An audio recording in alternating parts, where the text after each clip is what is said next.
Welcome to part 2 of our 4-part series, Am I a Competitive MBA Applicant? Hi, I'm Jeremy Shinewald, founder and president of mbaMission. And in this series, we're sharing context on how admissions officers will evaluate your profile when you apply to business school. In our first video, which you can watch here, if you haven't already, we discussed the role of your GPA and GMAT or GRE. Today, we're going to discuss how you can showcase your leadership experience and potential throughout your application. Don't forget to check out the final 2 videos in this series, broadening your competitive identity, and finally, showing fit with your target program so that you can share your best with the admissions committees.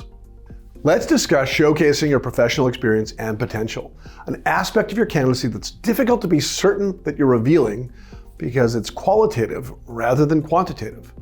A quick aside, many applicants think that they have to show that they're big, extroverted leaders in order to get into business school.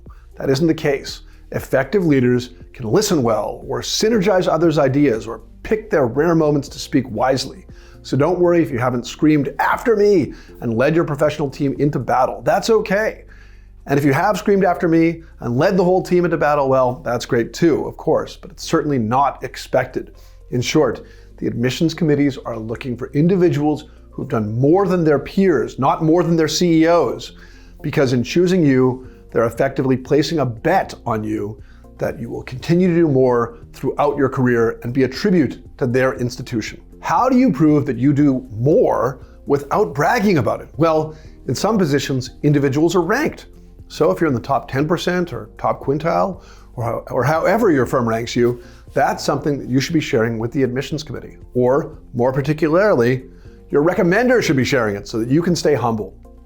If your firm doesn't rank you, or even if it does, you should also have opportunities in your resume to share qualitative differences, the moments where you made your impact on your firm. Again, the admissions committee isn't looking for heroism. They're hoping to find those nuggets where you stood out and had your impact. Maybe not every day, but enough that they know that you are a better applicant.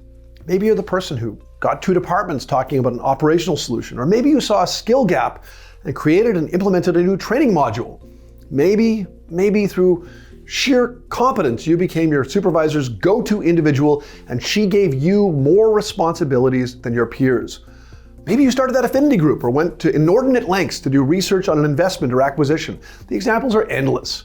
For you as an applicant, you have to think about those moments where you did more than expected and more than your peers, and have others share them in your recommendations, and then you will have your opportunities to share them in your resume through matter-of-fact bullets and in your short answers through brief, direct responses.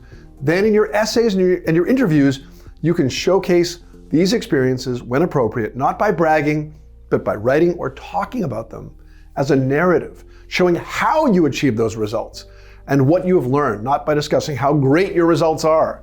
By identifying your strongest professional accomplishments and letting the facts talk for you, you're providing the admissions committee with the critical information they need to make their decision, as past performance is generally an indicator of future performance. Speaking of the future, it is absolutely imperative that if your target program asks you to discuss your future goals, and almost all do, that you write essays or respond to interview questions in a thoughtful manner, sharing goals that are both ambitious and achievable.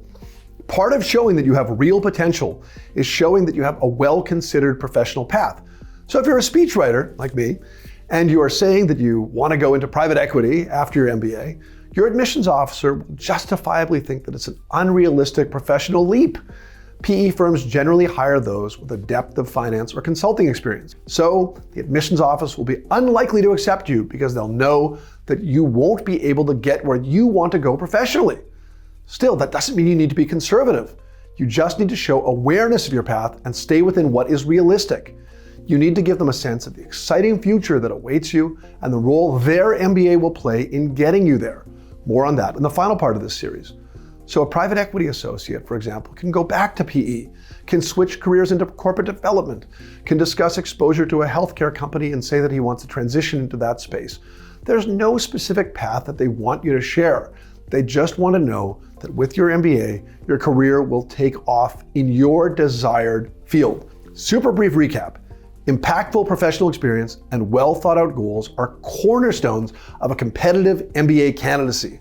They alone won't enable you to succeed. They work together with your GPA and GMAT or GRE, and they're complemented by the remaining pillars of your candidacy, which we'll discuss in the next 2 segments in this series: broadening your competitive identity, and finally, showing fit with your target program. Thanks so much for watching, and remember, if you enjoyed this video and want to get more MBA admissions and application tips, don't forget to like it and to subscribe to our YouTube channel.